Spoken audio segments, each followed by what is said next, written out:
Have you ever wondered what would happen if both Naruto and Sasuke were reborn at the very beginning with every single memory intact? Two men who lived entire lives, fought each other, nearly killed each other, saved the world together, and then somehow got sent all the way back to the start. Naruto waking up as a newborn on the night of the Nine-Tails attack, knowing he cannot save his parents. Sasuke waking up in the Uchiha compound 2 years old, watching his family move through their daily lives, knowing exactly what night is coming for them. Both of them carrying decades of grief and power and knowledge in bodies too small to use any of it yet. What do they do differently? How many people survive this time? And what happens to every single villain's plan when it runs directly into two people who already read the whole script? So let's get into it. The night they wake up, Naruto wakes up first. The first thing he feels is his own crying, a newborn's cry, and a body so small it barely exists. His memories hit him all at once. 70 years of living compressed into a mind attached to an infant. He knows immediately what night this is. He can feel the Nine-Tails chakra tearing through the village, the screaming in the distance, the battlefield he was never supposed to witness. He tries to move. His body doesn't cooperate. The arms that once threw Rasen Shuriken fast enough to split mountains are now the arms of a newborn who can't hold his own head up. He knows his father is out there right now, sealing the Nine-Tails into him. He knows his mother is dying. He knows that by morning, both of them will be gone. And he knows with a grief that already feels ancient, because it is ancient, that there is absolutely nothing he can do about it. His body is too new, too small, too far away from anything that matters. So he does the only thing available to him. He lies there. He cries the way babies cry, and he carries it the same way he always carried the things he couldn't fix until the night is over and everything goes quiet. Across the village in the Uchiha compound, Sasuke wakes up the same way. 2 years old, which gives him slightly more physical capability than Naruto, but still nowhere near enough to change what is happening outside. He can hear his father talking in the next room, Fugaku's voice, a voice he hasn't heard in decades. That sound alone almost undoes him completely. He stays very still, breathes, and lets the night pass the way it has to pass, knowing that the clock on the worst chapter of this story has started again, and that this time he will be ready. The chance they were given time passes, the boys grow, and as their bodies develop enough to function properly, the weight of what they are carrying starts to shift from grief into something sharper, purpose. Naruto is the first to fully process it. He lies awake one night looking at the ceiling of his apartment and understands, clearly and completely, what this rebirth actually means. He knows every enemy's weakness, every ally's breaking point, every tragedy that is still years away from happening. He knows who dies and when and why, and this time he has the chance to stop all of it, not react to it, stop it before it even starts. The weight of that realization is the heaviest thing he has ever carried, and he has carried the Nine-Tails since the night he was born. Sasuke reaches the same understanding sitting in the Uchiha compound watching his clan move through their daily routines. His parents alive, his brother still there, everything that was supposed to be lost still standing in front of him. He knows exactly how much time he has before the plan that destroys all of it reaches its conclusion, and he is not going to let it happen the same way twice. Naruto and Kurama Naruto enters his inner world for the first time in this new life and finds Kurama exactly where he always was, vast and burning behind the seal, looking at the child standing in front of him with the specific hostility of something that has been imprisoned for a very long time. Then Naruto starts talking, and Kurama goes still, because the child in front of him knows things, not vague things, specific things, the exact nature of Kurama's chakra, the history of every Jinchuriki who came before, Kurama's own emotional arc across an entire lifetime of coexistence with this particular host, details that no child, no person alive should have access to. Kurama listens, and the hostility behind his eyes shifts into something that has no category in his experience, because it has never happened before. A host who already knows him, who already came to the end of the journey with him and is standing at the beginning of it asking if they can do it differently this time. Kurama doesn't need much convincing after that. He becomes Naruto's partner, not at the end of a long, painful road, but at the very start of it, and the difference in what that makes available to a child whose body is still growing is staggering. Naruto's power develops at a pace that has no precedent in the village's history. Controlled, deliberate, Kurama's chakra flowing through him cleanly instead of violently, building a foundation that the original timeline took decades to construct.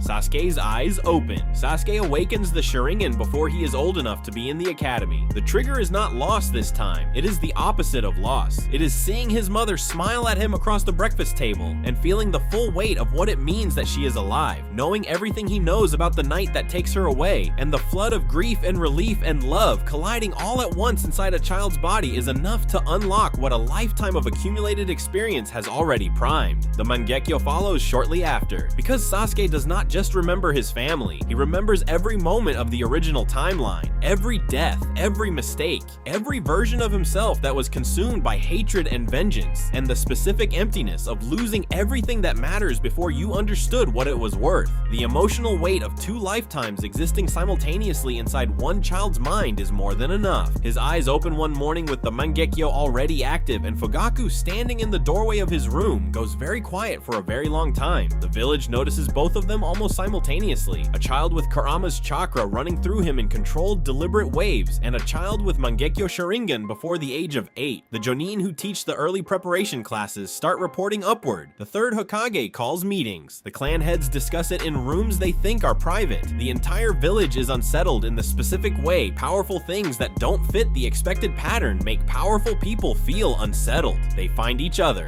Naruto sees Sasuke at an academy orientation event and knows immediately, not from the Sharingan, not from the chakra signature, just from the way Sasuke looks back at him across a room full of children and their parents, with the specific quiet of someone who is also carrying more than they should be able to carry at this age. Naruto says it first, quiet enough that nobody else catches it. Are you reborn too? And Sasuke says yes, and everything after that is just the plan, eliminating Danzo. The first thing they agree on is the most urgent thing, Danzo, not Akatsuki, not Pain, not Obito, Danzo first, because Danzo is the specific mechanism that makes every other catastrophe possible. He is the one who steals Shisui's eye and removes the only clean solution to the Uchiha rebellion. He is the one who corners Itachi into an impossible choice. Fix Danzo and the rebellion fixes itself. They are patient about it in a way neither of them was capable of being in the first life. They build the case carefully over time, feeding information about Root's operations to the third Hokage through channels that look like standard intelligence rather than foreknowledge. Hiruzen doesn't know the source. What he needs is evidence, and they give him enough of it that moving against Danzo becomes the only responsible choice available. Danzo is eliminated, Root is dismantled, and Shisui Uchiha, who in the original timeline died because his eye was stolen before Kotoa Matsukami could be used, still has both eyes. He walks into the Uchiha compound and uses the technique properly, a careful, gentle nudge to the clan's deepest convictions, redirecting the desire for rebellion into a willingness to negotiate. The coup never happens. The massacre never happens. Fugaku stands down. Itachi is not given the order that ruins his life, and Sasuke's entire family is still alive the next morning. The academy years Naruto and Sasuke enroll at the academy with the rest of their age group and spend several years doing something that is genuinely difficult for both of them, pretending, not to each other, never to each other, but carefully managing how much of their actual capability they reveal and when. Because two children operating at this level from this age raises questions neither of them wants to answer yet, so they perform well enough to be exceptional without being impossible, and they use the time for something more important than learning techniques they already know. Naruto gives Hinata the attention she deserves from the very first day. He already understands in a way that took him far too long to reach in the first life exactly what she means to him and exactly what it costs her to exist near him without that ever being acknowledged. He doesn't make it dramatic, he just shows up for her consistently, the way a person does when they already know the value of what's in front of them. Sasuke does not make Sakura invisible the way the original Sasuke made almost everyone invisible. He is not expressive in the way Naruto is expressive. That has never been who Sasuke is, but he is present. He makes space, he pays attention, and the relationship that in the first timeline only really became what it should have been after years of pain and separation and nearly losing each other permanently starts from a foundation in this life that is already built on something real. They are still children, but they are children who know what they have, which means they do not waste it. Team 7, the Chunin exams, and Orochimaru. When they become members of Team 7, the dynamic that forms is nothing like the original. Not on the surface, the personalities are the same, but the trust that took years to earn the first time is already there on day one because 2 of the 3 members of this team have shared more history than anyone around them understands.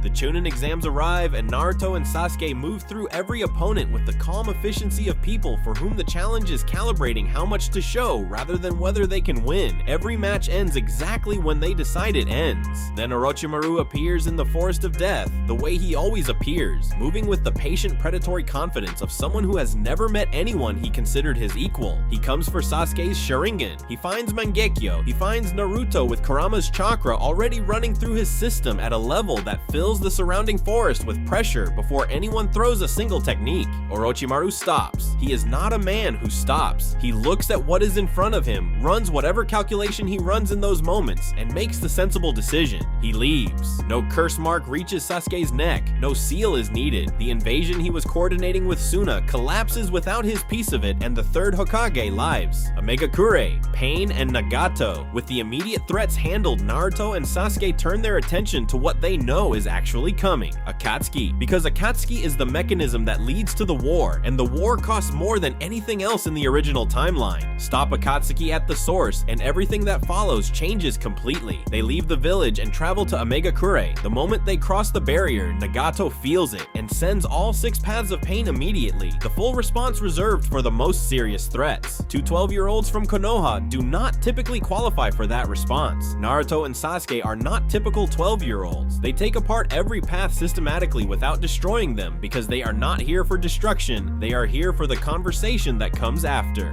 When the last path goes still, Naruto asks to speak to Nagato directly, and Nagato, who has been watching all of it through his paths and has no framework to explain what two children just did to his most powerful technique, agrees. The conversation is easier than the first time. Naruto already knows exactly what words reach Nagato, exactly which memories to invoke, exactly where the person underneath everything Obito built on top of him is still reachable. He talks about Jiraiya, about what Jiraiya believed, about the student who was always supposed to be the one to actually carry that belief forward, and Nagato, who underneath the pain persona is still the idealistic boy who loved his friends and wanted the cycle to end, listens, because these words hit the same place they always hit when someone speaks them honestly enough, and Naruto has had a lifetime to learn how to mean them. Nagato becomes an ally. Megakure opens its borders. Konan stands beside Nagato as he makes that decision, and for the first time in years looks like she might actually believe that the piece they originally formed Akatsuki to build is still something that can be real. Finding Obito, Sasuke knows where Obito is. That knowledge alone, the specific location of a man who has been hidden from the entire world for decades, is enough to tell Obito the moment they find him that these are not ordinary visitors. Teenagers do not know what Naruto and Sasuke know. It is simply not possible unless what they are saying about themselves is true. They tell him everything. Not to manipulate him, not to give him a version edited for maximum impact. Everything. The Eye of the Moon plan and what it actually produces. Black Zetsu and what Zetsu actually is and whose will it has been executing through Obito's hands this entire time. The version of the world that the infinite Tsukuyomi creates versus the version Madara sold him. And underneath all of it, the thing that Naruto knows is the actual key to reaching what's left of the person Obito was before Rin died. The fact that none of it was real, the manipulation was real, the grief was real, but the plan that grief was used to build was never Obito's plan. It was always Kaguya's plan wearing Obito's face. Obito goes through it slowly. There is no clean moment of redemption. It moves through denial and fury and something that looks like grief and then settles into a quiet that is more final than any of the louder emotions that came before it. And then he agrees to help. He transplants Hashirama's cells into Sasuke first. Sasuke's eyes will not deteriorate now, even with extended Mangekyo use, the biological limitation that in the original timeline cost him his vision, until Itachi's eyes were transplanted removed entirely before it becomes a problem. Then the mutual cell transfer, Naruto's cells into Sasuke and Sasuke's into Naruto, both of them knowing exactly what this builds toward, the biological bridge that makes the Rinnegan possible, done deliberately and early rather than at the last possible moment because a war demanded it. Then Naruto and Sasuke deal with Zetsu. Black Zetsu without the protection of Obito's cover and Kaguya's long game to hide behind is a different proposition than it appears when deception is its primary weapon. It does not escape. The plan that has been running for centuries through every major event in the ninja world's history ends in a cave with two children who knew it was coming and came prepared. All three of them return to Konoha. Obito and Kakashi's reunion is not something that can be reduced to a single moment, because it isn't one. It is a long, difficult, ongoing conversation between two people who have decades of loss between them and only just found out that some of it didn't have to happen the way it did. It takes time, but it starts. The Rinnegan awakens, years pass. Naruto and Sasuke grow into themselves. The Otsutsuki cells doing their work quietly in the background while they develop everything else. Sage mode, 6 paths chakra, the mastery of technique techniques that in the original timeline only came under the pressure of desperate circumstances now being refined deliberately in conditions where there is actually time to understand what they're doing. The Rinnegan awakens in both of them within the same period of time. Sasuke teaches Naruto how to use it properly, the way he always taught Naruto things, not through lectures but through demonstration and the specific patience of someone who understands that Naruto learns by doing. They spend months mapping every capability, pushing every limit, understanding the full scope of what they now carry before they use it for what it was always going to be needed for. Finding Jigen before Momoshiki, before any other Otsutsuki threat, Naruto and Sasuke find Jigen because they know from the original timeline exactly what Jigen becomes if he's allowed to develop unchecked. A vessel so advanced that even their strongest forms in the first life barely managed a mutual defeat against him. Finding him early before the Karma Seal reaches its full development before Ishiki has fully matured his plan is not easy, but it is possible when you have Rinnegan level sensing capability and foreknowledge of where the Otsutsuki's infrastructure tends to concentrate. They deal with Jigen before it's too late, the threat that in the original timeline broke Naruto and nearly killed Sasuke, that left the entire next generation scrambling to catch up, simply does not get the time it needs to become what it was always building toward.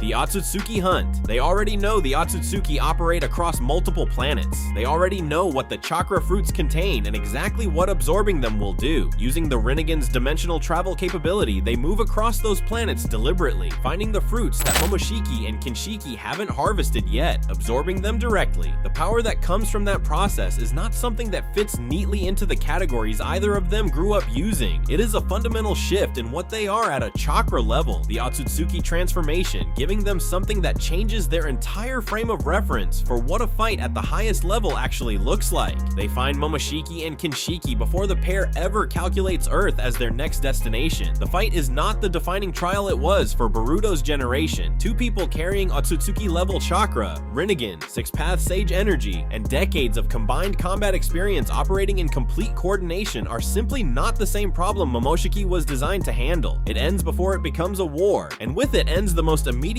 threat to the planet's future, Hokage, and actually being there. Naruto becomes Hokage. He sits in the office with the hat and the coat and the view of the village his father died to protect, and the village is still standing because this time nobody had to pay that price for it. The feeling of finally holding the title he spent his entire first childhood dreaming about is the same, just without the grief sitting underneath it. And then he goes home. Every evening he goes home, because the thing that Naruto Uzumaki learned more completely in his second life than anything the first one managed to fully teach him is that the people in front of you are not guaranteed to stay there. You do not save the world and then choose the desk over the dinner table. You go home, you sit with your family, you let the people who love you actually see you. Hinata, who spent her first life hoping to be noticed by someone who was always looking somewhere else, spends this one being seen completely. Naruto is present in the way that matters, not just physically, but actually there, the way he never managed to be when he was always carrying the weight of being the only one who could save everything. Sasuke is the same way across the village. Sakura is not waiting for him to return from journeys whose purpose he never fully explained.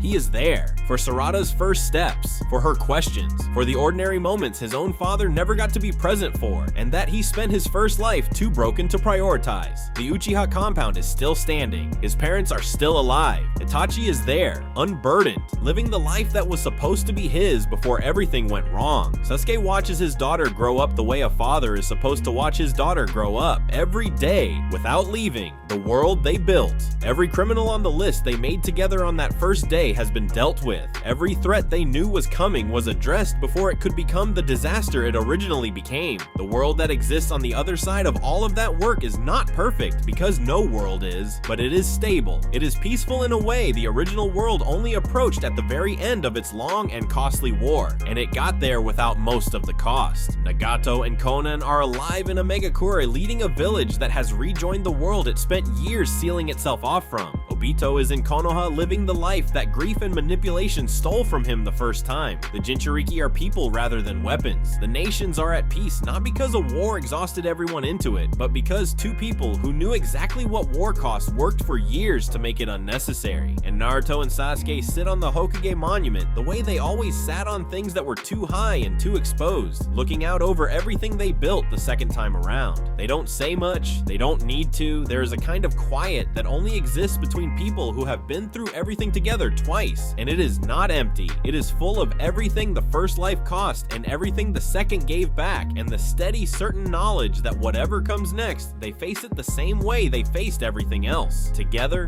drop a comment and tell us which moment in this story hit you the hardest. And if you want more Naruto what ifs just like this one, subscribe. We've got plenty more coming. See you in the next one.